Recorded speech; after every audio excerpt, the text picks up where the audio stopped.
Joining us now is Congressman Sean Patrick Maloney. He's a Democrat of New York. He once served in the Clinton administration in the job that Rob Porter held until yesterday, staff secretary. Congressman, it's really good to have you with us tonight. Thank you.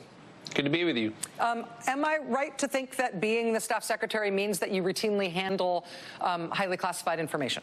Spot on. There is not a day that goes by that there are not a stack of red folders on the staff secretary's desk marked top secret.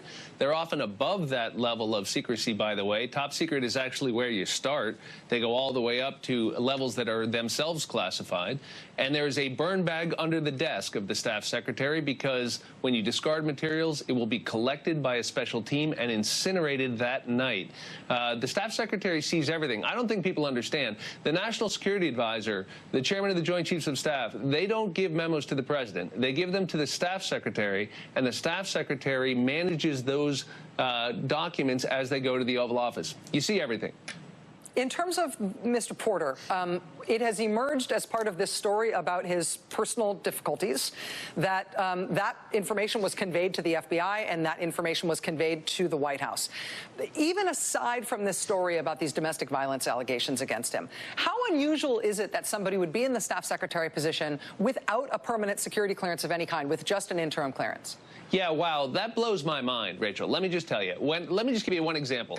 When I was going through this background check, the FBI sent agents from Montevideo, Uruguay, from their office there, to the small Peruvian village where I did social work with the Jesuits between college and law school. They take this stuff seriously. They go through every address, every person you've ever lived with, every contact, and they ask you detailed questions going back, in my case, to when I was 18 years old. So the notion that you would allow somebody to work this entire time with no security clearance is nuts. Now, if I may, normally you start and it's an iterative process. So they assume you can do the job and they're doing it quick while you're on the job. That's normal. But in this case, we know that they knew as early as January 2017, right up front, that this guy had issues in his background, wife beating, credible allegations of it, that would have permanently disqualified him from holding this job. And so why they even gave him an initial clearance is beyond me, because they must have known he would never have cleared the full background check. Now, as far as I understand how the security clearance world works, there's the FBI background check process.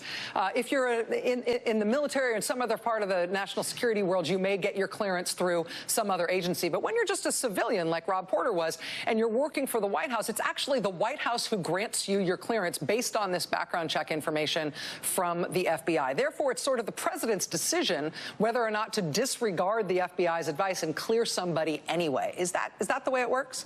Yes, in an extraordinary case, and maybe we'd expect that from the Trump White House. But as you point out, if the president didn't do this, it's nobody else's call. The chief of staff, I can't imagine the chief of staff making this call without informing the president. And there is no way you're going to convince me that somebody said we're going to let the staff secretary to the president do the job without a security clearance and not tell the chief of staff. So the chief of staff was up to his neck in this, I'm sure. And he and the White House counsel would have been the first people to review this. And it really blows my mind that they would take on to themselves the decision to let a staff secretary work without a security clearance. And I'll tell you what else. There's going to be an FBI investigative report that should come out, because we ought to know exactly what the FBI told the White House counsel and chief of staff and when and what they said about it and did about it. If there is a potential criminal matter here in terms of mishandling classified information, if the president never made the call to basically waive the process and clear this young man despite the FBI's counterindications, if that never happened, if the president believed he was operating with a security clearance and that's why he could see this stuff, if somebody else cleared this to happen and put classified information in this young man's hands, would the FBI investigate that on their own initiative? Would there be a congressional inquiry? Like, how would that be? Who looks into that? Well, I've written to the chairman of the Oversight Committee in the House, Chairman Gowdy, to ask for an investigation of this. That's what that committee exists for, by the way. And we know their concern in the Republican Party for handling classified information because we were lectured about it throughout 2016. So we ought to get to the bottom of this. But can I just back up? I mean, you're right to ask ultimately whether someone broke the law in extending classified information to someone not cleared by the president to see it and who failed their background check.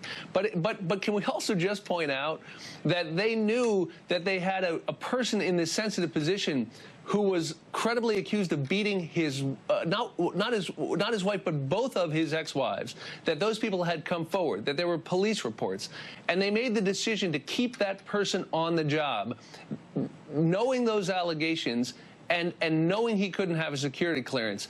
What the hell is going on? What does that say about the value system of this White House and of these officials?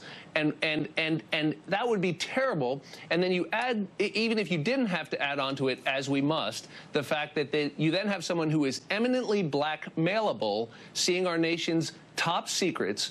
And then, as you point out, you may be breaking the law in the process. Because remember, the FBI would have asked him about these allegations, and I'd like to know what Rob Porter said to the FBI, and that's why we need to see the investigative report. Congressman Sean Patrick Maloney, who represents the state of New York, served as staff secretary under President Bill Clinton. Really appreciate your time tonight, sir. Invaluable perspective given your experience here. Thank you. My pleasure. All right. Much more ahead here tonight, including, another government shutdown before you go to bed. All right. Sorry. Stay with us.